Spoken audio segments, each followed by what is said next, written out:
Mimi nilisoma hadi form 4. After form 4 nikaenda college, nikafanya electrical engineering. Kawaida tu venye mnaelewa hii maisha, ikigonga unabadilisha course. Nikaona hiyo hainipi manze, nikaona nibadilishe, nianzie side hustle kidogo kidogo hivyo. Hapo bereni nilikuwa nauza kitunguu. Nilianzia na kitunguu, nikiwa kwa kitunguu kafanya kama miezi 6. Kaona hapana, hiyo haileti vizuri venye nilikuwa natarajia itanipatia pesa. Kabadilisha, nikaanzia mayai boilo. At that time nikifanya kuuza mayai boilo, bado nilikuwa ninaenda catering kidogo kidogo hivi na marafiki.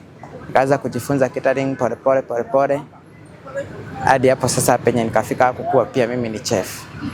I am a chef at my own. I have my own things. Wanga na manage kazi nikiwa peke yangu, na sometimes nasaidiwa na marafiki. Then kaona catering inakuja once. Venye tu mnaelewa catering haiendagi mfululizo.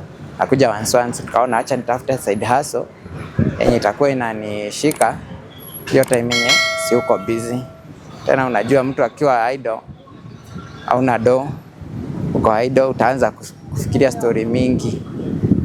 Sasa ndo nikaamua acha tu, cause mimi nimesomea, nafanya catering, najua nikiingia hii kazi ya kufry mayai, najua vile nitahado wase wangu na niwatengenezee kitu unique, tena kitu yenye imefikia kiwango ya food.